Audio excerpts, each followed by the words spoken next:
Welcome, readers. Today on Book Chat, joining me is my Buddy Reads co-host, Classy Green. We'll be discussing The Wives by Tarryn Fisher. Stay tuned. Today's episode is sponsored in part by audiobooks.com. Audiobooks.com now has 175,000 titles and 1.2 million podcasts. New customers get 3 free audiobooks comprised of 1 premium credit and 2 VIP titles. Use our promo code Shelf Addiction, spelled as one word, when you sign up at audiobooks.com. Again, our promo code is Shelf Addiction.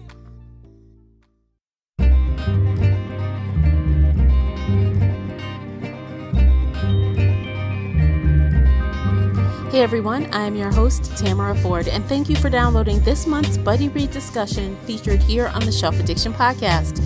If you're new here, every week we get bookish with book discussions, book reviews, shelf bites, and more. If you're wondering what is a Buddy Read, this is a feature where Classy and I select a thriller or mystery title that we both are interested in. Then we have a candid conversation about that book or audiobook. We even discuss it in our Facebook group, Shelf Addiction Official, during a live chat. So grab a glass of wine, a cocktail, a cup of tea or coffee, whatever your drink of choice is, and settle in for this fun discussion. As always with book chats, there is a spoiler alert in effect, so you've been warned. If you enjoyed today's episode, please support this podcast by sharing it with your book nerd friends or on your favorite social media space. That will really help me out, and I appreciate you for doing it. The uncut video version of this podcast is available now on Patreon. Join us there for exclusive videos, including this podcast after show. If you'd like to support the show in other ways, please consider doing that by supporting our sponsors. By supporting them, you are supporting us. Check out all of the sponsors at shelfaddiction.com/sponsors. If you've read the book or listened to the audiobook and would like to weigh in on this conversation, be sure to join the Facebook group Shelf Addiction Official. I hope to hear your thoughts on this discussion. Links for everything I've mentioned are in the show notes, so let's get going. So we've got a lot to cover, so we're going to jump right on in. Joining me is the Buddy Read feature co-host, Classy Green. Welcome back, Classy. Hi, Tamara. Thanks for having me again. Of course, girlfriend. So before we start the discussion, if you're interested in the after show, head on over to Patreon to watch it. It's available now. So you definitely need to go over and join so you can watch the video version of this and check out the after show. Today we are discussing the audiobook version of The Wives by Tarryn Fisher, narrated by Lauren Fortgang, which she's actually a very good narrator. The length is 9 hours even. The release date is 12/30/2019. And who is I think it's Macmillan Audio, I think. I believe it is. That down. Yeah, I think it's Macmillan Audio. If not, I'll correct it in the notes because I didn't write it down. Boom, boom, boom. No. So Happy New Year. I know. Happy New Year, right? So if you don't mind, would you share the synopsis with us, please? Certainly. Here. Thursday's husband, Seth, has 2 other wives. She's never met them, and she doesn't know anything about them. She agreed to this unusual arrangement because she's so crazy about him. But one day she finds something that tells a very different and horrifying story about the man she married. What follows is one of the most twisted, shocking thrillers you'll ever read. And I wasn't going to read this line, Tamara, but I have to because I know we'll have to discuss it. Okay. You'll have to grab a copy to find out why. Really? That's what you guys put in the synopsis? Yeah. Oh. I'm like, you know what? And then I thought about it in retrospect, and I'm like, if we would have read that, we probably would have been like, no. What? It's like a sign, isn't it? It is a sign. You'll have to grab a copy to find out why. Okay. Oh, and I have to just say this as well, which is also annoying me. So on Scribd, it says Harper Audio is the publisher, but then on Audible, it says Harlequin. Harlequin Really? Audio is the publisher. I'm like, well, which is right? Huh. Isn't that weird? That's very weird. And I thought Harlequin. Maybe Harlequin is a part of Harper. I wonder, because she does, she has done romance. I wonder if they got it mixed up too. I bet you Scribd has it right. It's probably Harper Audio. Yeah, and I'm looking at the bottom of, but you're doing audio. Yeah. Graydon House is her publisher. Wow. Where did you read that synopsis from too? Because Scribd has a different ending to that synopsis. Ooh, this is Goodreads. Oh, you want to read? Do you want to read the Scribd? I know. That's Girl, what I no. I'll just say the last line in Scribd is, "And who is the mysterious third wife?" That's how it is. So they're both pretty crappy. Yeah. Dun dun dun. Okay. And you know how we are with synopsis, but we digress. Yes, we'll get to that later. A little bit. Yeah. Yes. So. Okay. Well, the good thing about this book, I feel like if we were to both talk about pacing, we probably both wouldn't have issues. Well, at least I didn't. Let me speak for myself. I didn't have any pacing issues. It was pretty fast as far as getting through it. What did you think about the pacing? I got through it pretty easily. Speaking of pacing, I kind of paced myself so it could be fresh in my mind, but there wasn't a struggle. I did find maybe midway through the book, I felt like it kind of dragged a little bit, where she started giving us, I felt like, a bunch of irrelevant information, filler stuff, and possibly it was just things to describe Thursday's character or to make us feel the delusion of Thursday. But I just felt like, oh my God, really? Why is this important? Why is she just, I just felt like she was just throwing all kind of stuff at us. Like, okay, I got it. It was at that point, like when she went to Regina's house, and then she went to the realist, back to Hannah's house, and the real estate agent was there and not Hannah. And then she snuck into the abandoned house. And I was just like, okay. It's a lot going on. Yeah. Yeah, it was. But I mean, it was a pretty easy read. It wasn't, super long. Like you said, it was 9 hours, and it went pretty fast. Yeah. I would like to talk about Thursday's name for a minute. So at first, I gotta say because the husband, Seth, kept saying, they would both refer to Monday and Tuesday as the other wives. So I thought Thursday was like a nickname as well, but instead it's her real name. Yes. And I didn't figure that out until she awoke in the hospital, and the doctor's like, Thursday, do you know who you are? Right. And I mean, well, the author never even, she held on to that bit of information until that point, which was quite interesting. I'll give her, a little point for that, but she held on to that the whole time. That was not her day of the week, but her, the day of the week that she saw Seth, because I think you did mention that Monday was seen on Monday, which was, I don't know which wife, and Hannah. Tuesday, Hannah, third wife, and then Tuesday was the first wife. So Regina, yeah. Yeah. So I thought I did too. I thought those were just the days of the week that he saw them, and they kind of use those maybe as like little code names.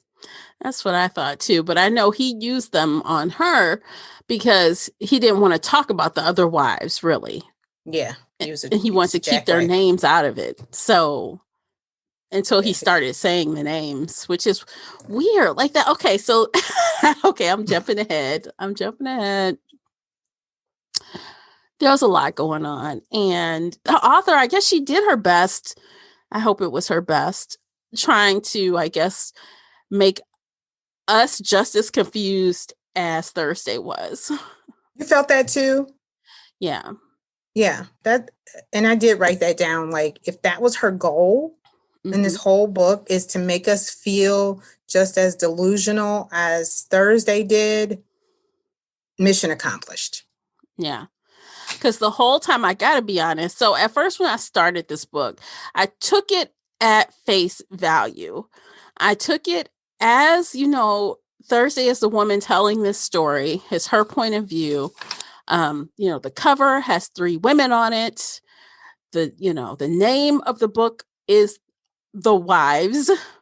So I took it at face value. Exactly. Right. Right. A plural marriage. Yes. So at first I'm like, well, I'm curious to see what this is about. And when Thursday starts talking, telling us basically how jealous she is, how she does all the extra things that the other wives won't do. She's the perfect wife, the wife the fun wife, the sexy wife, the cook dinner for all the things that keeps him coming back. I wanted to just stab her myself. Like, what is wrong with you? Oh yeah, the pink petals, the pink roses, that reminds you of my pink lip. I was like, really? The seductress she was trying to be.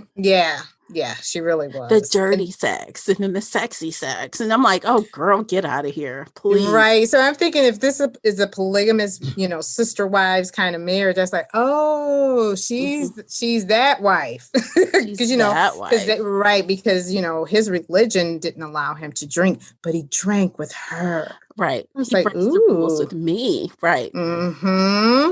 Like, she got off on making him do things he wasn't, I guess, that weren't in his nature, supposedly.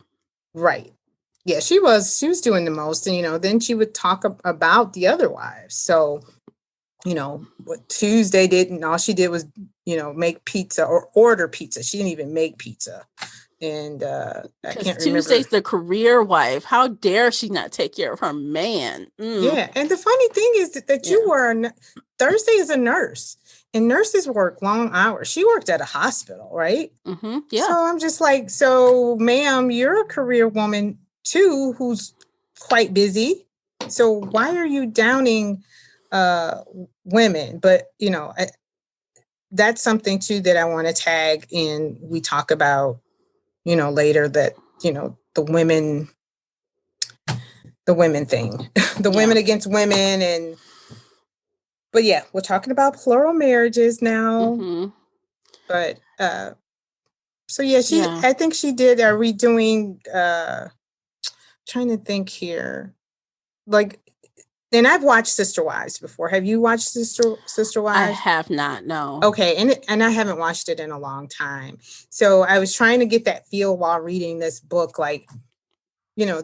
At one point, the older wives, the wives who had been together for a while, when the show started, they had already been, sister wives for years. So they had already developed a relationship where, where they were taking care of each other's kids. And on this day, they did this, and that. But in this story, like she was saying, they weren't that traditional polygamous relationship. But I do remember when I watched Sister Wives, he brought in, Cody was his name. Just look greasy looking. He was like, ugh. But anyway, you know what? Cody, these dudes are always gross looking, aren't they? Like, why? Aren't they? And I'm like, why'd y'all get Cody? And then I'm thinking too, where in the hell and I digress, where the hell do you get all this money to have 3 wives and like 11 children? I got 1 husband and 3 kids and barely could take care of them. Right. I couldn't take. So, but anyway, they brought in a new wife, and then you begin to see the dynamics change. So I kind of got, while reading this, I was like, oh, this is what that is. And she was younger, and I think she wanted to get pregnant. And at first they were all welcoming her, come on in. And then she was the new, what? She was that new stuff. She was that new. She's the shiny new toy. Mm-hmm. And all of a sudden, the horns came out. I was like, ooh. But I mean, I think that it got better. But at first, it was like, ooh, he's spending too much time. And they want a new baby. And I'm like, sorry, ladies, you signed the contract. You agreed to this. Because in this case, like, I feel like because of how the women are acting, they're in this, multiple marriage situation, or how did you call it? What was it called? What kind of plural marriage plural marriage? or But they polygamy? are Yeah. not polyamorous at all. No. So they're like individuals in a single relationship with this guy. He just has many relationships. Yes. I Which know. of And it's course like when would we bring talk out the about this. clause, Yes, it would. It definitely would. And it's like the way we have to talk about this book is like we got to get to that first half before. And it's like, how do we do it without revealing what really happened? And it's like, okay, go slow. I know, and it's hard to not just jump into like what exactly is happening. Right. So I'm trying to go slow and I'm like, wait, I can't say that yet. Yeah. I mean, we give spoilers, but with this one, we got to take our time. Yeah, we got to get there. Yeah. So clearly, we can't see from Hannah and Regina's point of view. We only get Thursdays. So we're taking it. Okay, she says Hannah is, abused and perfect and pregnant and housewife, and that's how she feels about Monday. Tuesday, she wants no kids. She is a lawyer, career woman who has no interest in her husband. And so she's like, where do I fit in? Where is that? And why do I have to feel like I'm the best at everything? Right. Because they're three different women. Yeah. And that's what she was saying is like, he has three different tastes. Because, most, like she was saying, most men have a type, but not this guy. Hannah was thin, young, like 10 years his junior, blonde, almost like a beach kind of whatever. And here she is a nurse. She said she had fuller hips. She was, whatever. But yeah, she was trying to stand out. And Reggie was like petite, dark haired. Yep. Very short. And I just know, but she did at one point start to wonder, does he have a different personality with each of us? Is he showing different sides to each of us? Yeah. And I think that probably what came out when she met Hannah and saw the bruises on Hannah's arm. So she assumed he probably was a little aggressive with Hannah, where he never showed that side to her. He was always gentle and just, attentive. But I mean, you see her for however many nights, which I did get confused with the nights because you're like on a Thursday, but he leaves early in the morning. I was like, what was the rotation here? So it's like he traveled. Some of those days were travel days. So like Wednesday was a travel day and Friday was a travel day. And it seemed like he took a day to himself or something. It was some weird stuff. Yeah. And I'm like, so I only get one night. But then she mentioned something else in the other book. I mean, not in the other book, but further down. Didn't she say like they had rotations, like so-and-so had so many days? Do you remember that? It seemed weird. Like, I think when they were talking about like going on a vacation or something, somebody got more days than another person and she wanted her days. It was all like pretty disgusting to me. And I'm trying to be judgment free here, but I could never do that personally myself. I could never have the patience or the tolerance to be in that type of situation where I, or in this case, Thursday, is basically waiting on this dude all week long for a payoff once a week. Yeah. She's at his beck and call, basically. Yeah. And eventually she says that. Like, we're the ones catering to you. Yep. We're the ones. Right. Yeah. He doesn't have anything to lose. Everything is perfect for him. They, they've changed their lives for him. He hasn't changed anything. Cause I mean, basically what she lives, we'll go to settings, the setting of the book. She lives in Washington and Seattle, but he lives in Portland for work. And his two wives are in Portland. As well. So he travels up to Washington to see her. So, it's like he has it pretty easy. He does. it's the women. And then, and that was the thing that I had to struggle with, that, you agreed to this because when she first met him, she was a nursing student studying, and then he takes her out to dinner and says, hey, I'm married. And she got mad and left and didn't talk to him. But then she realized that she really liked him and didn't care if he was married or not, and wanted to be with him. And eventually he divorced Regina to legally marry her, because she was the legal wife. Mm-hmm. And Regina was, even though she's the first wife, she wasn't the legal wife. She was the second. She's the ex. She's the ex-wife. The ex-wife, right? So, she did think that she had some more perks because she's the legal wife, right? Like it was a badge of honor. I'm the legal one. I'm like, girl, okay, right, okay. If that's what you need to still believe, you're splitting your husband, even though he's legal. You're legal, but but even the perks that she thought she had, she didn't. Well, she lost a child. Mm-hmm. So that was why he married her, supposedly, is because his first wife didn't want children and he wanted a family. And so his first wife, according to Thursday, according to Seth, agreed to let him marry her so that they could have children. Right. They can have this beautiful family. Yes. Right. Which did not come to fruition because she lost the baby. Yeah, she lost the baby at 5 months, maybe. Mm-hmm. It's clearance season at Target. Save up to 70% off thousands of amazing finds like sweaters, sleepwear, outerwear, and shoes for the entire family. So shop the best clearance deals at Target, where low prices and great deals make it easy to save.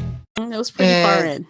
Right. And then she basically had like a hysterectomy and can no longer have children. So it almost made her, in the book, the way the author writes is as if she's damaged goods, because she cannot, she lost a baby and now she cannot give birth at all. So he decides, says, you can't give me what I want. Yeah. Next caller.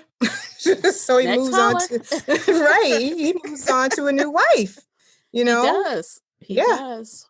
He's like, I need something young and fertile. Yeah, somehow Thursday gives the permission. She gives the go-ahead because she feels guilty that she couldn't give him the child. I struggle with this, right? Yeah. I was just like, where are these women? Where? But apparently they exist somewhere. That, God. Yeah, I can't give you a baby, but go ahead and find somebody else who can give you a baby. Man, but like, we can still stay together, though. No, right, but we can still stay together. No, that's not sexy at all. It's not cute. Yeah. I'm reading. I'm gonna get to that part, and I'm like, and this was like nominated for the best thriller suspense book on Goodreads or something, right? Yeah, it was in that category. Yeah, but it did not win. It was not even close to the winner. So no, okay, no, all right, it wasn't. Okay. It was like lower down the list. It definitely was, because when I went back and looked at the winner, the votes were very different. It was like up here, and then there was So no, this did not get that many votes, honestly. Good. Versus what the winner got. Okay, second all right. But so needless to say, I did not relate to Thursday at all. I could not relate to her in any way. Honestly, the way she was chasing behind Seth and like how angry she was, but she would hide it from him. So he had no clue how angry she really was about things or how disgruntled she felt about him having a third wife. Right. Yeah. So she did. I'm like, well, no, she tried to hide because I think she was, from our point of view, she didn't. To show anger would show that she's not the perfect, happy-go-lucky woman that he wants, because she wants to be perfect to him, especially like extra perfect now because she's barren.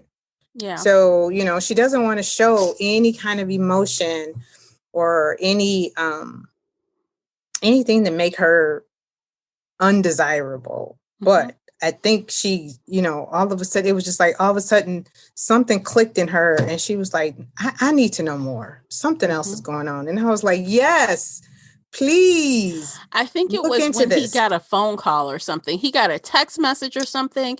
And usually their time is their time and there's no interruptions from the other women. But I think there was like it was a text message or something that she saw. She saw the receipt in his pocket. The doctor's office. Yep, the doctor's office receipt. And that kind of sent her down the rabbit hole of finding out. And it said Hannah on there. And she was like, oh, so that must be, because it was like, what was a doctor's appointment? I don't think it said anything about like an OB or whatever, but she just assumed it was Hannah because of the doctor's appointment. And it was in his pocket. And she found the address and just went there. And I think the second one was Regina. Regina, he got a phone call from Regina and it showed up on his phone. And then she went there. So let's talk about the fiascos of what she did to she was acting crazy. So when she got to Hannah's house, she did not just walk up and introduce herself. She instead acted like she didn't know her. She was acting like kind of lost. So when Hannah was like, oh, can I help you? Do you need some help? And she, so she befriended her under false pretenses. Yeah. Right. She came to town looking at the house and Hannah thought, that she was possibly a tourist because, people love this house and they ask for tours. They knock on my door and you give them tours. People who knock on your door that you don't know. And that was another thing. She just befriended this stranger who thought your house was lovely. Come on in. I'll show you around. Who does that? Even Thursday said, you don't know me. I could be basically a serial killer. I don't think she said that, but you're allowing me in your house. Oh, don't worry about it. Young and naive Hannah. She's very young. And that is clear. She is much younger than Seth and the rest of them. So he went and found this fresh young thing that don't know anything. Yeah, right. He was probably her first first love or first one to knock her off her socks. And she just felt head over heels. Oh my And God. he's remodeling this house for us. And we're going to have a baby. Oh, I better stop. Oh. Are you getting ill over there? I am getting ill. I'm feeling it. I'm feeling the illness. Do not gag. It's so gross. I'm like, you didn't like the way I said that? I was getting really syrupy, wasn't it? I'm like, oh God. My husband's remodeling. Oh, like you poor child. You don't know anything. No. Live long enough, lady. But yeah, she honestly, Thursday could have stabbed her ass to death and been on her merry way. Yep. She basically could have. End of story. Yeah. Might have been a better ending than what we got. Oh my God. I'm just saying. Okay.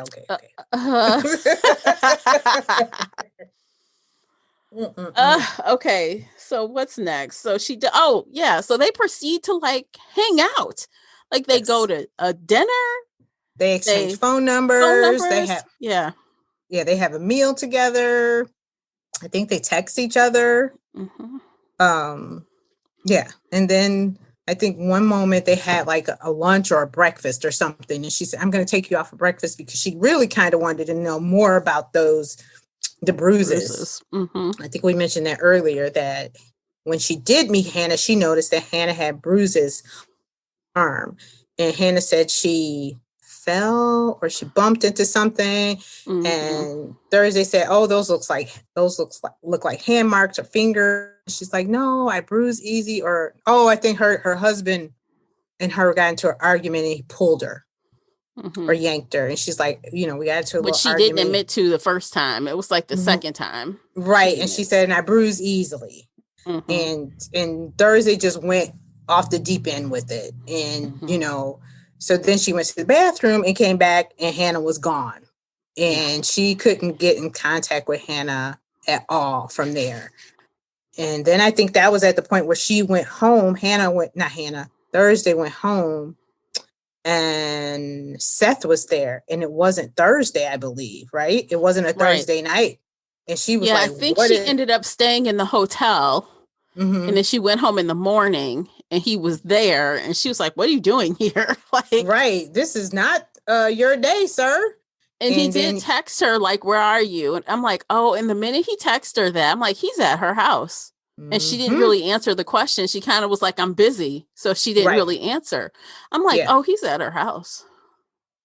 Yeah. Because she's like, why is he concerned about where I'm at on a day that's not my day?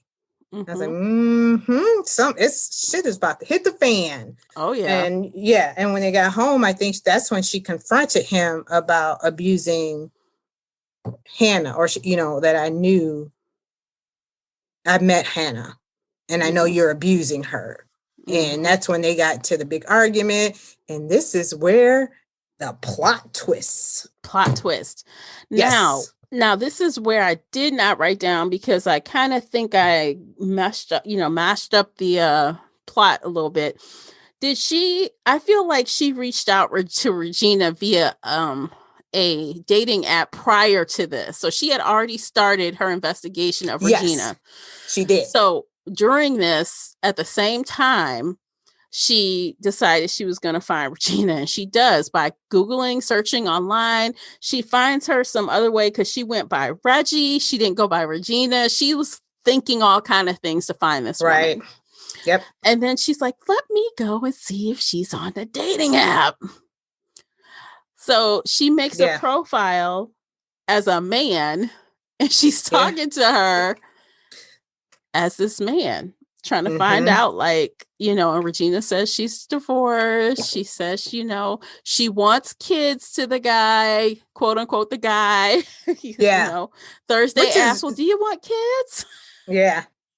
Oh, and I'm like, who do you do that? I mean, I'm not single, but I'm like, do you do that? Like when you first start talking to someone on these dating sites? Like, is that one of those questions? Well, I don't know. It's been 11 years since I've been on a dating site, but I feel like that is a question that comes up in the first couple of conversations. Okay. Because why would you spend weeks talking to someone if you don't want any and they want a family? That's wasting time. So, all right. Yeah. So that is a valid question. Yeah, I think so. And the other thing is the profile that she used was her cousin who was in jail, in prison. I thought that was so funny. She's like, he won't know he's in prison. Yeah. Little does she know prisoners have profiles on. They do. I know. I'm sorry. So I'm like, I was really disgusted that she went there. I'm like, wow, really? You're doing that? Okay.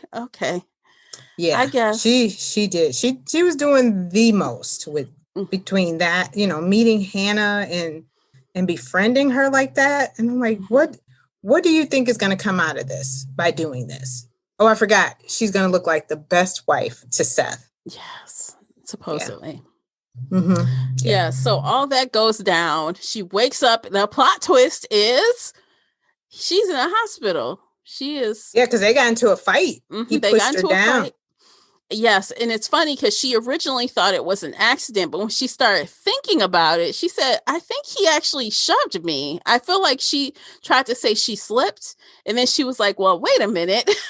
He slammed me down to the floor. Yeah. He did. Yeah. But he later said that she was pounding on his chest and he was trying to stop her. Yeah. I don't believe shit I was trying to restrain you. I don't believe shit he has to say. Me neither. He's a lying piece of you know what. He's a liar. Yes, he is a liar. So she's in there and like this is some crazy mess. Like she can't leave. Like they are holding her there. 72-hour hold. Yeah. Basically. And her husband is nowhere to be seen. He comes eventually.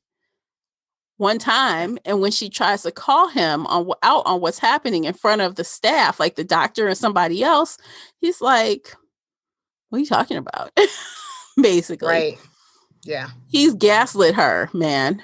Yeah, that you're crazy. That's not what happened. I'm not your husband. I'm not this and that. That's not, you're delusional, Thursday. Right. Yeah. Right. So it really felt like 100% he was gaslighting her. So he comes back and comes and picks her up when she leaves, according to Thursday. Yes. So he takes her home. Yes, he takes her home, and he takes her. I know, home. Isn't this is like one of the toughest podcasts that we had to do, because we do spoilers. Okay, I just want to rip the Band-Aid off. I just want to rip it off. And let's just do it. So we've been talking for like 50 minutes. Let's rip it off. Let's do it. So apparently this bitch is crazy. She is like legit crazy. Damn. You just ripped it. You didn't even go slow. You just ripped all the hair off with the Band-Aid. Yes. She's crazy, and all of this shit is a lie. So she had made up this story in her head. Yeah. So like when her father came to pick her up from the hospital, it wasn't AKA even Seth. AKA Seth. It was her father, not Seth. Yeah. Her daddy came and got her. And she told everybody she remembers Seth coming to get her, and that is not who it was. No. She says she's the second wife. She is not the wife at all. She's not married to Seth at all. No. She is the mistress. Twice over. Twice. Who wants to be the same person's mistress 2 different times? That sounds crazy. I'm like, he must have a golden, you know what? She whiz. Because I can't do it. No, because she basically, so she was the mistress. She was having an affair with Seth while he was married to Regina. Mm-hmm. And that's why their marriage broke up. He never married Thursday. He kept dating her. And she got pregnant. And they stayed together. They dated while she was pregnant. And then she lost the baby. And when she lost the baby, he was done with her, basically. He moved on. Right. Yeah. And he married, he found Hannah. Hannah is his wife. And this witch said, I wrote it down. She didn't care about him marrying Hannah. And that she still wanted to have an affair with him. And this fuckboy said, cool. We can still have an affair. You want to do that? Yeah. Let's do this. Why are you married to Hannah? Yeah. So he was cool. He's like, I'll come back. Sure, I'll come back and hang out with you. Mm-hmm. But okay, so we get all of this information about what really happened, what the real truth is, only when her ass is back in the hospital. And she's back in the hospital as a crazy person that she is, because so let's track back to when she gets picked up by quote unquote Seth, aka her father. She thinks Seth is trying to keep her in the house and keep her medicated. So she stops trying to take the medication. She's like hiding that she's not taking the medication. Right. Seth is out. I think she drugged him. Yeah, she crushed up her Ambien. Yes. And put it in his drink or something and got away. Yeah. So she escaped, gets in her car. She's like, I'm going to go talk to, so she can't figure out who she wants to see at first. And then she's decided, I'm going to go see Regina. That was the first stop, right? Yes. So she goes because she missed her appointment with Regina. Because remember, she set an appointment up with Regina to talk about divorce because she claimed, but she missed it because she was in the hospital. Right. So then she shows up there looking a hot fucking mess because she just ran out of her house. So she shows up to the office. The lady takes pity on her, puts her on Regina's schedule at lunchtime. And instead of waiting in her car, this girl goes and gets shit-faced at the bar at 8 a.m. or whatever time it was. Yeah. Until noon. And then she's just drinking. So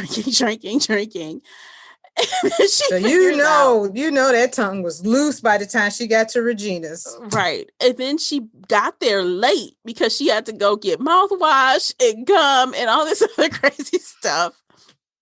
Again, that's what, and I think this might have got to this was that point where I was just like, come on, Tarryn, why are you doing us like this? I know. So she gets there and she starts to talk to Regina, but this whole time Regina knows who she is. Yeah. She knows it because somebody called her and told her you were missing and out on the hunt and may come her way. Yep. Seth called her. Yeah. But that's what makes us think that she was believing that it was Seth because Seth called Regina. But I think the two don't collide. It's like they're not the same because obviously that was her father.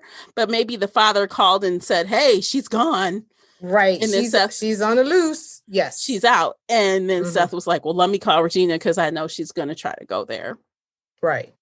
Yeah. And I do believe it probably was her dad because they kept telling her quit. I think her dad was the one who said quit it with the Seth stuff. Mm-hmm. You know, like when they were at the hospital or something. So, yeah. So she went there. She goes, and then she's like, I know who you are. Let's just get this over with, basically. And the girl's like basically telling her she's crazy. Yeah. She said Regina's telling her she's crazy. Yeah. Yeah. She said Seth told me you were, but I didn't think it was basically this bad. Yeah. Because she basically says, you know, you stole my husband, basically. And she's like, what are you talking about? And she kept kind of like going off, like, just admit it. Like, tell me the truth. Like, she kept like trying to get her to say what she wanted to hear. Yeah. And she wouldn't. Ugh. And she wouldn't. No. So, not at all. Yeah. So she ends up leaving unsatisfied, kind of disgruntled with all of that. And she goes in seek of Hannah next. Yeah. But before that, she gives Regina her cell phone. Yeah, she does. You know, because this chick goes and gets burned and all, and I'm just like, who? But I mean, she's not mentally there. Yeah, but she went and got a cell phone because I think she said Seth erased all the information off her regular phone, and she didn't want him to track her. Yeah. So she went and found, I should also say she went and found a house that was in her name, apparently, in Seth's name. She remembered the code to get in. It was an empty house they were working on because, you know, he's in real estate. So she stays the night there. She wakes up to the phone ringing, and it is Regina. Another plot twist. Dun, dun, dun. And so then Regina says, meet me immediately at this diner. So she goes, and Regina tells her this outrageous story. And I believe this. At this point, I believe this because I was just like, he is the crazy one. I wanted him to be the crazy one so bad. Mm-hmm. So Regina tells Thursday that she was pregnant and she had a miscarriage too. Yeah. And then she's like, so what happened leading into your miscarriage? What was going on? She starts questioning her, but she's like, did you eat or drink anything? Yeah. She's feeding her these lines and come to find out, she essentially says, Seth poisoned you because he poisoned me. Yeah. Me, but also you. The Pharaoh fast forwards his favorite foreign film, Powder Donut. Okay, what's my line? The only line I see here on the script is get options based on your budget with the Name Your Price tool from Progressive. Oh man, that's a tongue twister, huh? I'm sorry, I'm gonna need a few more minutes. Bulbous Walrus, the Bulbous Walrus. The Name Your Price tool, only from Progressive. The owl ran afoul of the comatose coxswain. Progressive Casualty Insurance Company and affiliates. Price and coverage match limited by state law. Mm-hmm. Yep. And I lost my baby the same way. Right. And I mean, she got technical. She used the name of the tea and what causes contractions. And, you know, I was like, ooh. She was elaborate with this lie. And she went we don't know if it's way. True or not, but she went there. Yeah. And she used things that Hannah was insecure about. For example, she said, yeah, that was the tea his mother gave her. You know, and then she just recently found out his parents are dead. Yeah. Like, they're not even alive. And, and Thursday thinks she's alive. They're all alive. Just never, she never met them. Right, because they're giving her cards. They're sending her anniversary cards. They sent her a card, I think, with a baby. Yeah, all this. I was like, so I'm just like, maybe Seth is crazy. Right. I'm like, maybe he is just gaslighting her and like doing all the most. Because remember, Regina said that Seth's dad had schizophrenia, and she possibly thought that he might have it as well. Yeah, because it was a murder-suicide, right? He killed his wife, then killed himself. Yes. So only killed one wife. He left the other ones, you know. He let them be. For the babies. So at first I'm like, well, maybe Seth is the one with a mental issue. So I think that was like, I felt like so at one point when she was in the hospital, I felt like, well, Seth has some kind of thing going. At first I thought Seth and Hannah were playing a game. You know, when she went, and it reinforced it when she went back and Hannah was acting like she didn't know her. So after that, she went and found Hannah at her house, and she acted like she didn't know her. She didn't know who she was. Have I ever met you? I'm like, oh fuck. I'm like, is it them two running game from the beginning? Yeah, I thought so too. I was like, uh-oh. Yeah. Yeah. I wasn't sure either. And the author fed us that because earlier Thursday found a photo of Regina where it looked like the woman standing next to her was Hannah. Right. Yep. Because I was thinking that too. I was like, so do they know each other? Because we never found out, but she just looked like her. She just but looked it wasn't like her because when her work friend brought the photo, she was like, is that Hannah right there? And she's like, yeah, that lady looks different. So maybe she saw what she wanted to see. Right. And then in another state of mind, she realized, oh, maybe that wasn't her. Yeah. Yeah. When she's medicated. Yeah.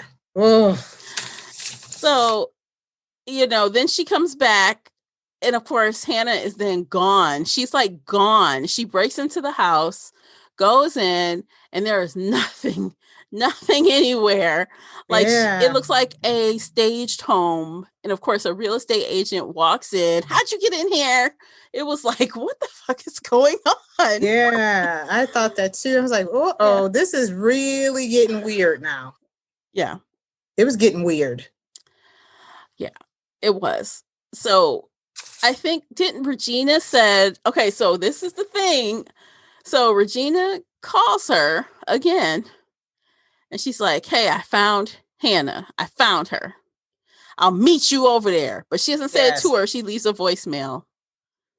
I'll meet you over there. This is where she is. So Thursday runs over there thinking, oh, I've got to save her from Seth because he might try to kill her baby too. So she runs up in there. Hannah opens the door. She go in. They start having this conversation, and then Seth comes in. I'm like, oh God, here we go. Yep. It's about so to you go tell down. What happens. You tell us what happened from here. So, you know, she basically, you know, confronts Hannah and says, hey, Seth is, you know, he's done this. He's killed my baby. You know, she's basically trying to save Hannah. And then Seth says, you're crazy. You're stalking us. And why don't you remember me? Or Hannah says that. No.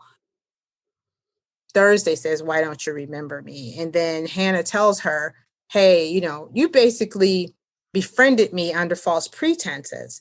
And I realized who you were because I think at the breakfast, Seth called her and said, hey, that's Thursday, basically. Psycho lady's back. Yeah, so that's when she left the restaurant, and that's why she stayed away from her. And then, so, you know, Seth is basically trying to run interference now because he's cold busted, and he's probably afraid of everything Thursday is about to say because she's I mean, she has nothing to lose now. So he's like, you're crazy. Why are you stalking us? And blah, blah, blah. And he tries to I think he kind of charges her. But all Thursday sees is him trying to hurt Hannah and the baby. And she forgot to mention this. She has a gun because I think her dad had taught her how to shoot and gave her a gun. So she has her gun with her. And she takes out the gun, I believe. And they fight over the gun, right? Believe that's right. They kind of tussle. Yeah. Oh, but before the tussling, I'll go back. Let me go back a little bit. But before the tussling, they're having a conversation about her being the wife. And she's like, I'm the wife. And Hannah's like, what are you talking about? And then that's when Seth says, you're crazy. You were nothing but a mistress. I liked fucking you. And that was it. You were a mistake. And I was like, you just said that? And then Hannah let you say that? Because I'd have been like, you what? But she didn't say anything. He was like, young and dumb. Thursday. Yeah, Thursday. I liked fuck you. And that was it. You were a mistake. I had an affair. But I told Hannah about everything and she knows. And I'm thinking to myself, Hannah's like, I don't think I know everything. Something is missing here. And then she mentions the house. And she was like, the house in my name. Because I think you mentioned that her coworker, Laura, right, told her, hey, the house that you told me to go look at where Hannah is, that house is in your name. And Seth didn't tell Hannah that the house that they were in belonged to Thursday. And Hannah, got her heckles up. It's like, why you didn't tell me? Look what you brought into our family. And that's when I think, the explosion of Seth, now Seth, the gig is up, Seth. All the shit has come out now. So now he's going to come towards Thursday. And Thursday thinks he's going to hurt Hannah. And they begin to fight and tussle. She pulls out the gun and shoots him accidentally in the stomach or whatever. And, so now oh, shit. Oops. Sorry. I forgot a piece. Okay. So why she mentions her house, she's like, why is, the house is in my name and I'm married to you. In comes Regina. I forgot about Regina. That's important. Yes, here she shows up. Finally. Regina shows up and says, no, Thursday, you are not the wife. You are the mistress. And she kind of turns around, and all I can see in my head is Thursday turn around like, where'd you come from? And she's like, yeah, you were the mistress and you agreed to let Seth live in that house with Hannah. Yeah. She agreed to that because she thought she was going to be in the good graces of Seth by allowing him to live in that house with his wife and still have an affair with her. And that's crazy. And then after that, that's when the fight ensued and he was shot. And then we move on and she's in the hospital. She's hospitalized. Yeah. And that's she was in jail she was in hospital and jail, right? Because, she shot him. She crazy. Yeah. So they did move her back to the hospital though. Cause Seth lived, he didn't die.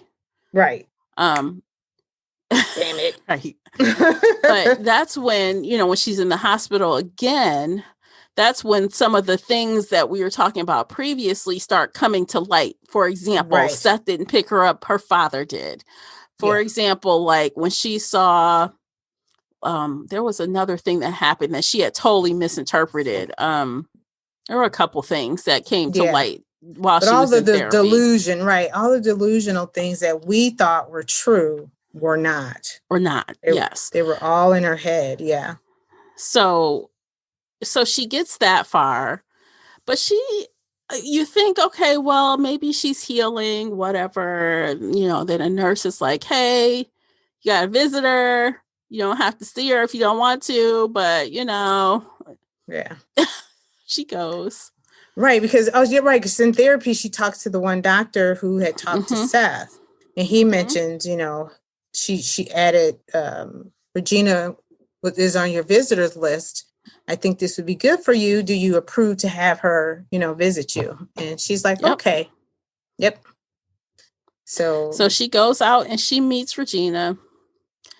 And I don't remember the entire conversation, but the bottom line is she tricked her. Yeah. The bottom line is she tricked her on purpose with that story about the baby and poisoning. Yeah.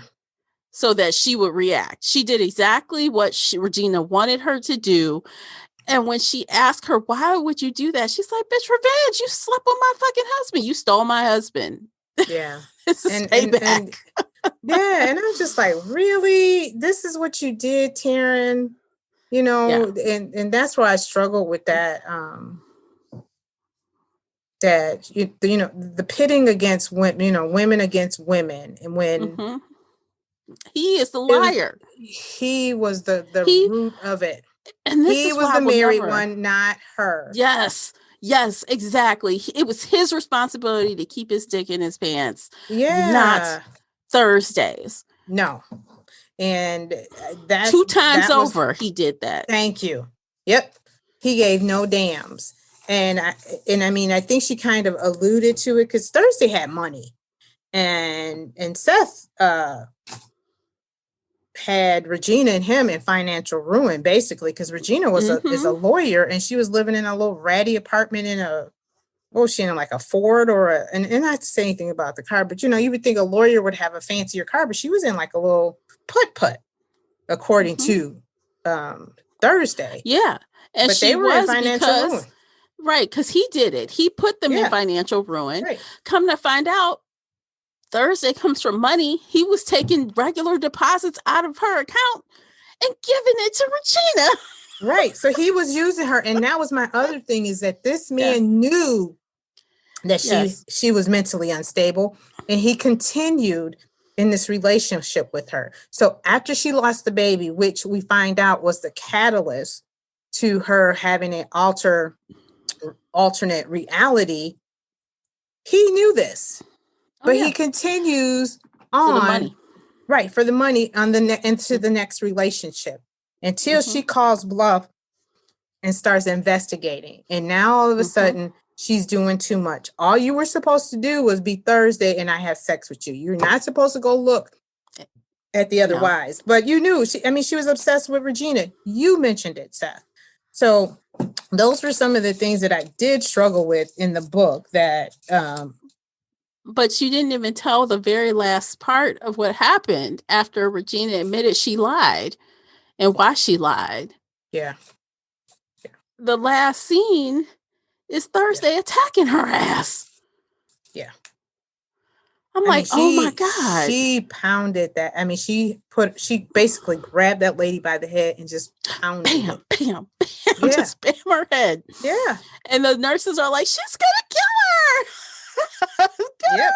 Her. Like, oh my God. They were like, help her. She's like, I'm helping myself. And I was like, oh man. Right. So here we got 2 women fighting over this idiot.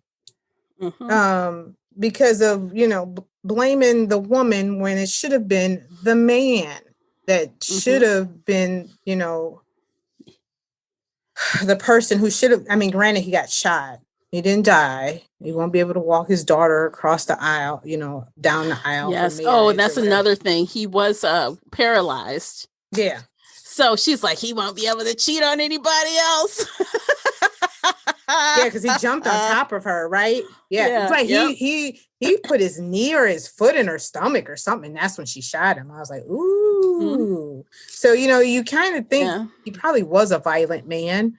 Granted, to try and stop her from hurting Hannah or himself, but I was just like, wow. But I did have some issues with how Tarryn wrote this story, especially in our time of 2020 and women empowering, it. And I'm just like, out of all, it was just so cliche. We've seen this type of story so many times. And then for you to say in the synopsis, what did they say? Gosh. a horrifying something. No, where was it? She delivers a pulse-pounding, fast-paced suspense novel that will leave you breathless, a thriller you won't be able to put down. And, and they compared it to Gillian Flynn's Gone Girl. And it is not like the Gone Girl at all. No. But I'm just like, it's 2020. And a lot of the things that she wrote in this story, besides polygamy, are all cliche. We've seen it all. We have seen it all. I would have preferred, because at one point I thought Thursday was about to step up and say, F Seth, I'm going to go talk to the ladies and we're going to get together and turn on his butt. I thought it was going to become like that kind of thing. But in turn, she used mental health, a woman who's mentally unstable. And this is why she's done all this. And I was like, yeah. Hi. Honestly, what I would have preferred is like if I could rewrite the ending. Yeah. They'd all be at the apartment. Regina shows up. They figure out, like, for example, instead of Hannah being dumb, Hannah was a part of it. So it was Hannah and Seth, like, scamming, Thursday or something. I almost thought that. Yeah, and maybe even Seth did poison them. Maybe Seth did poison Regina and Thursday. And maybe together, she whips out her gun and shoots somebody. It's a tussle. Somebody else gets stabbed. And before you know it, Regina is a lawyer. She helps her cover up and they walk away into the sunset. And revenge is set. They have their revenge. I would have preferred that. Yeah. Because, when Regina asked Hannah, like, when it was over, is everybody okay? I was like, because at one point I was like, so are they all in on this? Trying Thursday, because Regina had a bone in this, in this dog fight. She had something, because without Thursday's money, she's not getting. She didn't know it was Thursday's money. No, she didn't, unless she found out later. But she's a lawyer. She's not dumb. But I know I'm going a little too far into that. But I did think Regina may have had something to do, because she was like, "Are you guys okay?" Because I knew somebody was going to get hurt. Yeah, because you sent him over there. You sent you sent a mentally unstable woman who you basically fed misinformation, which increased her manic. So yeah, I was just like, it was very cliche. A lot of the things she used, it was like, we've seen all this. I thought this was going to be something new that I've never seen before. And there's this review on Scribd. It says, standard Tarryn Fisher. Women are conniving and crazy. Men are terrible, but not as terrible as the women they've driven crazy. Got it. Wow. Because it's like you pick someone who's already a little off balanced anyway, and you fuck with them, and they get a little more crazy. Exactly. And then you wonder what the hell happened. Like, dude, you did that. You're freaking poking the bear. What you think? Yeah. What do you think? And my dad used to say, don't poke the bear. Don't poke the bear. You keep on poking the bear, guess what? You're going to get your ass kicked. And, and I didn't. I felt like, and I haven't read any Tarryn Fisher before, so I didn't know until, after reading this book, we found out she wrote romance. And then I read because I think she did like a little series, and it was a 3-part. And I think it was, again, a little love triangle. And who comes out on top is the man, not the ladies. Yeah, but the man. So, yeah, I was just like, yeah, I didn't like the woman hate as well, because honestly, Seth is to blame. He is the person who started all of this by having an affair, especially affair with someone that he knows isn't all there. Yeah. And I think the second time around, he said, sure, I can mess with her, because guess what? She's easy target. I can get what I want, and I can get this money, because, if you're not all there, you're easy to manipulate, apparently. Right. And she agreed. So he basically was like, oh, she agreed to it. So, it's not like I've tricked her. she said, "Oh, sure, you can live in this house," but then you don't tell your wife. So and the doctor even said that Seth had issues, but we're here to talk about your issues, And I was just like, yeah, he has a whole lot of issues. Because remember, they said he was sexually abused as a child. So then again, she threw everything but the kitchen sink in this book, no trigger warnings. No. Which, I mean, not all books have trigger warnings, but, she had the sexual abuse, schizophrenia, the mental health. And then I also felt like in this time of mental health, she made this, mental health thing seem like it was just, I didn't like it.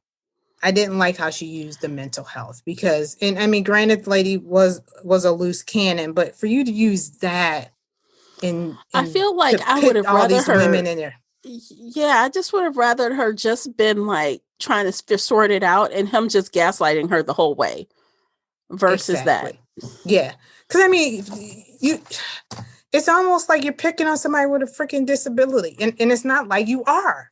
It's like you're a bully. You're picking with the first time, shame on you because you didn't know.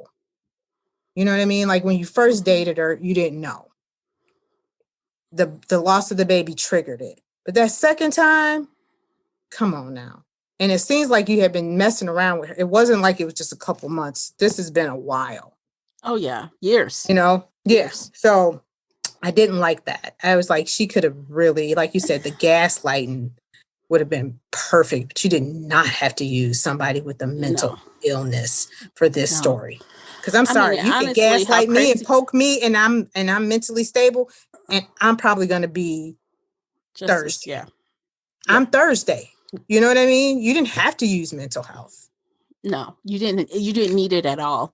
Nope. And how's this woman a nurse and she's like not taking her meds? Yeah. And going off it the does rails. happen. It does happen. Yeah. But it just seems like what's the word I'm looking for? It just seems cliche or convoluted. I don't know. Careless with like dealing with mental health and stuff. Yeah, she did. I really did. I thought she did too. I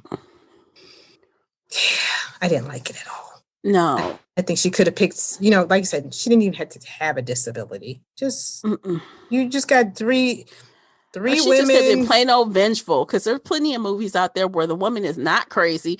She she crazy, but she knows full well what she's doing. And she don't care. Because I mean, even Thursday mentioned, once she started realizing things, what was the one line? And I thought, and I didn't like that line either. She said, I allowed things to happen to me. Mm-hmm. And I mean, I get it, but here's a woman who's mentally ill. And for you to say, I allowed things to happen to me, she doesn't even realize it. I could say with me, duh. I kept falling for the same old stupid man, stupid guy, again and again and again. But this is a woman who is mentally unstable. And she went to the point where she's lying to her parents about being married to this guy. Yeah. Yep. She's making full up stories, like full on made up stories.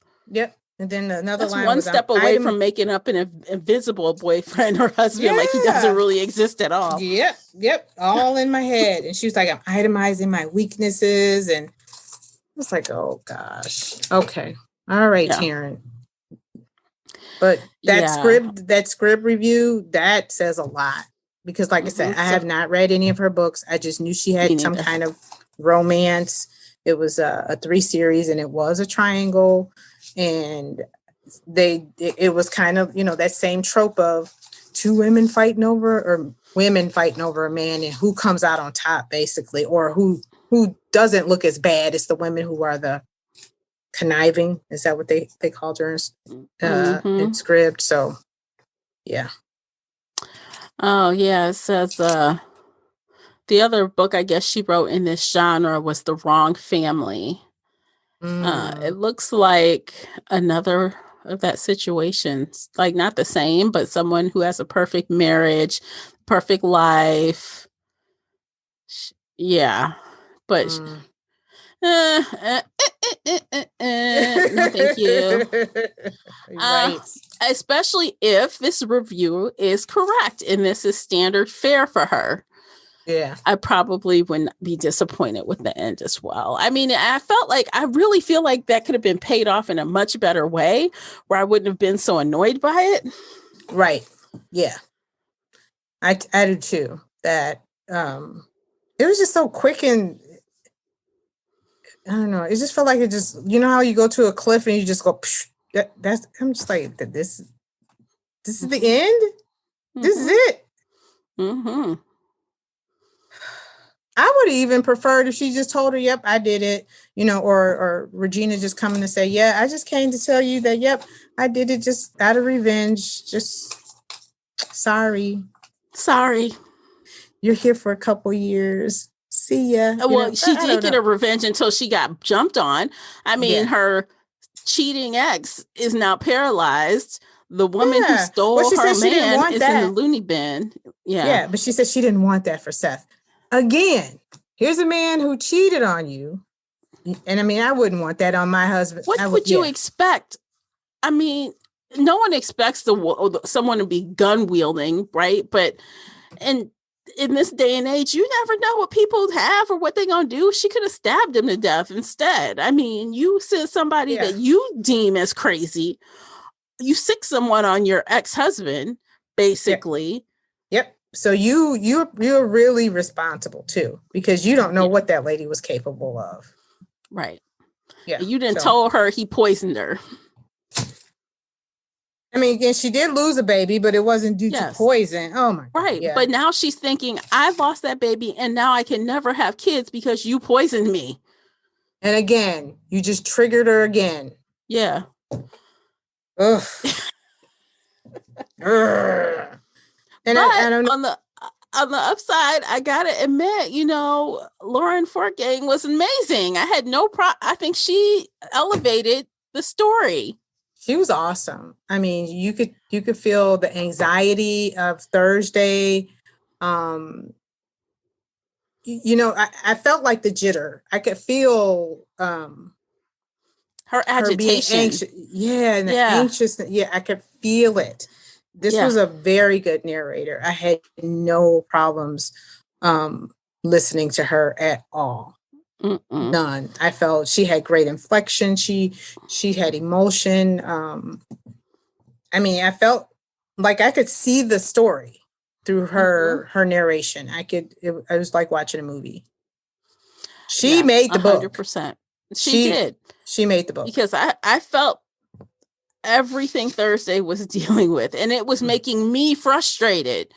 I was feeling frustrated, like, oh my gosh, like, I just, yeah, like when she began to question herself, you could actually feel her pause, and I mean, not just in her voice, but it was just kind of like you could, like, the wheels turned in her head, like, was that? I'm not. Yeah, she was. A really good narrator. I'll have to look up some of her other books she's narrated. I think I've heard her before. Her name seems so familiar to me. I'm just going to click on her name and see what else comes up. Oh, yeah. Oh, she did some Jennifer Armentrout books that I've read. Oh, you've read. Or listened to. She did the Lee Bardugo book, Ninth House, that I listened to. Okay, so I've listened to her a couple times. Mm-hmm. Yeah, she's a very good narrator. Yeah, and without her, I feel like I'm not sure I would have been able to tolerate this book at all if the narrator was not fabulous. Yep, I think so too. I would have gave up a lot sooner, or just kind of like drag it out even longer. Like I said, I just slowed my pace on that just so I could have, it fresh in my mind. Because I even listened to the ending again just so I could be sure. Because again, like we mentioned earlier, we believe her goal was to make us feel as readers just as delusional as Thursday was. And I did feel that. And I, even like you were said, I think I might have mishmashed the plot up. And it's because she started just throwing stuff at us. So she did. Yeah. So that last 15-20%, it was like this, no, that, this, that, this, that, this, that. It was just everything. Just throw everything plus the kitchen sink in there. Mm-hmm. And so I went back and listened. I think I went to maybe chapter 35 or 36, and I found some stuff. I'm like, I missed that the first time. So yeah, the narrator was really good. But I did want to mention before we move on, I had watched an interview with Tarryn Fisher, and she said when she wrote this book, she wrote it from the 3 stages of women as we go through womanhood. So, you know, Regina was the older, I believe, the oldest.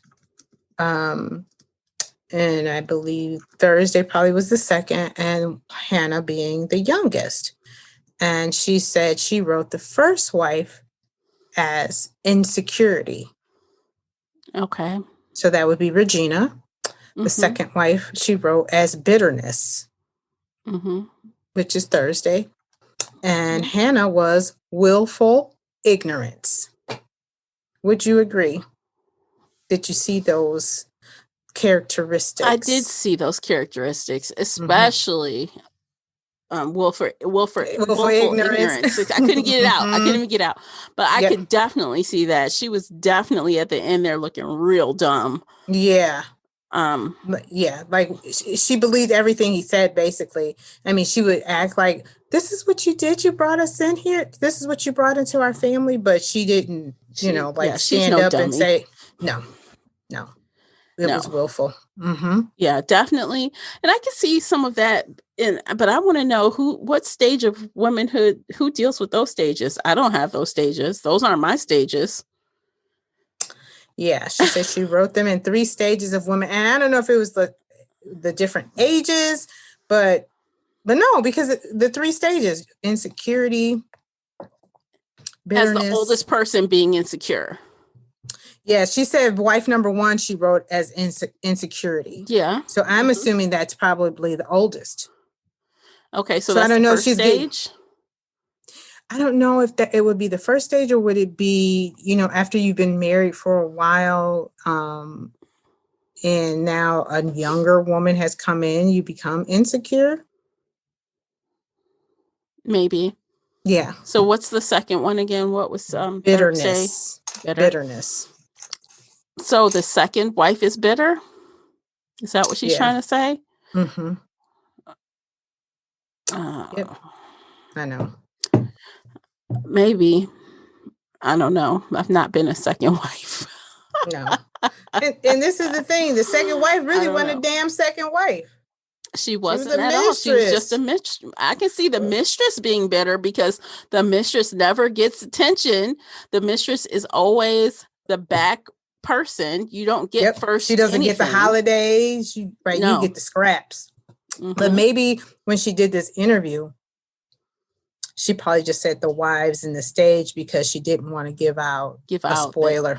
Yeah. So like we said, she wasn't a wife anyway. She was a mistress. So yes, bitterness definitely, because I'm not getting you. I'm not getting all of you. I can't even get a freaking vacation. No, because your wife is pregnant. And she might have the baby during our vacation time. Why the hell you even asked me then? You knew she was pregnant. Right. Why are you playing? Her due date. Honestly, and I can't even understand Thursday a little bit. Like, why would you want someone that is literally unavailable to you? Like, okay, she was insecure. She was. And like the first time, I can, even though I still think it's wrong that she had an affair with a married man, and I do think it's his responsibility not to have the affair, but I can see her being attracted to someone and wanting something and almost getting that.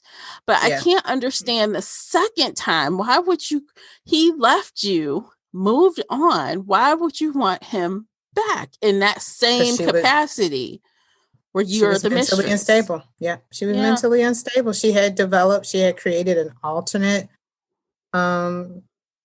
ego or universe or life that I'll just have him, even if I got to have pieces of him. Oof, poor baby. No, thank you. Yeah. Hard pass. Yeah, because he's a piece of shit. He was an asshat. Yeah. Oh. And the funny thing is, nobody, when I scroll through some of these reviews, like, and even on Goodreads, barely anyone is talking about how awful this man is. Yeah. That's what I mean. You want to talk about this man. Granted, the baby sent her over, but you can best believe what Seth did took her over the top. Oh, you can't have my baby. Oh, our baby died, and you can't have my baby. You're no good to me. You know, you're damaged goods. Basically, yeah, she needed therapy after that. Like for a long time, she needed therapy. Well, I think she did. Didn't she she was hospitalized for that. Yeah, because she tried to kill herself in the bathroom or something. Yep, because he was like, I think she said something about he hospitalized me again, or he put me here again, or something. So my God. So yeah, so God, right. So nobody mentions how crazy this man is. We just want to talk about Thursday, right? And nobody wants to talk about Regina and how vengeful she was. I mean, granted, she broke up your marriage, but your husband, baby. Not only that, then you saw what he did with his second wife. You know he a jerk. Ugh. But yeah, you still go after the woman. Women always have that problem. They always go after the woman. I don't care if she is butt naked with her finger come hither. It's your husband's responsibility to walk away. Yep, because he knows he's wearing the ring. Yep, right. I have a wife at home. Like, stop giving these dudes a pass. Yep. I don't understand that. They won't give women a pass. Men struggle if a woman is having an affair or does something they crazy. Act like the world has crumbled. How dare you? Yep, my manhood. No, yeah. But it's okay for them to cheat, though, and it's all good. Oh, yeah. Apparently more than once. Don't you dare do it. No. So sorry, Tarryn. Probably won't be reading any of your books. Sorry. Yeah, that's just not my speed. No. I think, like I said, there was potential there. I just think the way it ended. It was. Like that first half, I was there. Yeah. I was there. But when Yeah, when you turn that page and you're like, oh, she crazy. I kind of just did this massive eye roll, like, oh. Right. Here we go. We're going to use this this trope. Okay. Right. I'm like, yeah, and then you hype it up. Oh, this is something new, this new thriller you've never seen before. And I might have seen that somewhere else. It's not in Goodreads, but I think I remember, oh, it's, exciting and pulse pounding, something you've never seen. I was like, yeah, right. No, not at all. Yeah. And then when I saw the blurred, and when we look at the cover, I know we probably talk about that, and you see the blurred, we're getting better with covers and trying to figure out, but this one we just didn't see. The blurred is just, Yeah, all the women are blurred. So that says a lot now. Absolutely, it does. So let's rate this thing, and then we'll wrap up this conversation. Okay, ma'am. Okay, so what would you rate The Wives? A 2. Oh, wow. Okay. I was mad. She pissed me off with the mental health. Like, really, lady? Come on. When I was done with it, I wasn't as mad as you. I was definitely perturbed enough to text you right away, like, oh, this ending. Yeah, the ending, and it sucked. Yeah. But when I first finished it, I thought, well, I guess I could give it a 3.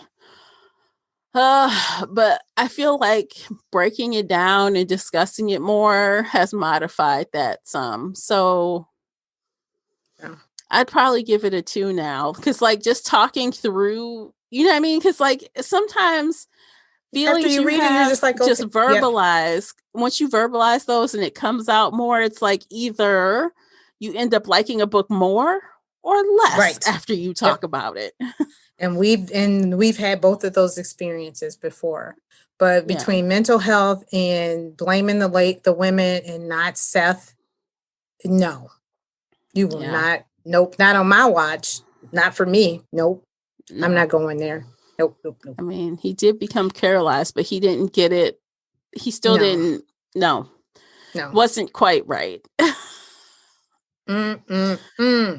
All right, so we are going to put the wives to bed. Next month, we are going to be talking about Blacktop Wasteland.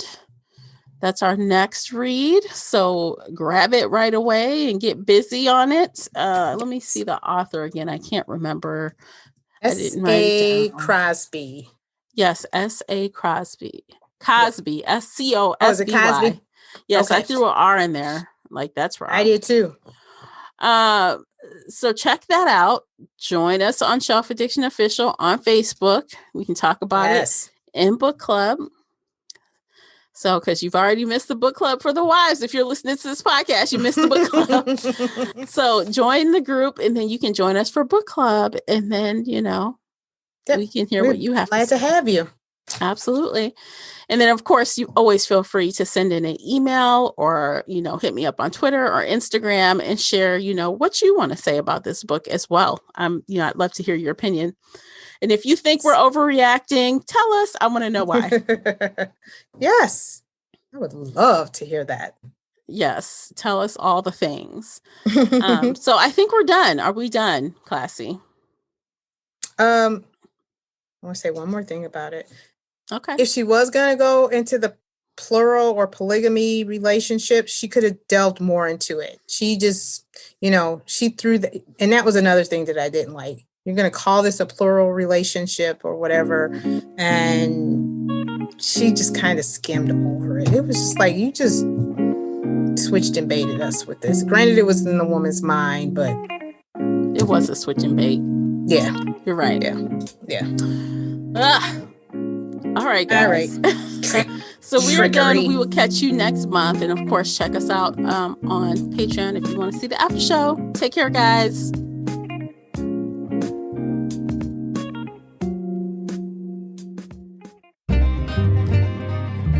If you enjoyed today's episode and would like to show your support, there are a few things you can do. Head on over to Apple Podcasts and leave a positive 5-star review, or like this episode on your favorite podcast player. It seems so simple, but it really helps me out. You can share this podcast with other book nerd friends or on your favorite social media space. You can also join the Shelf Addiction Patreon family. For as little as $2 a month, you will help us produce even more awesome content for your ears. You can also consider joining the Shelf Addiction Official Facebook group, where we talk all things bookish and more in a safe space. The Shelf Addiction Podcast is a part of the Nerdy Maven Network. You can also reach us via email at info@shelfaddiction.com. Thank you for listening.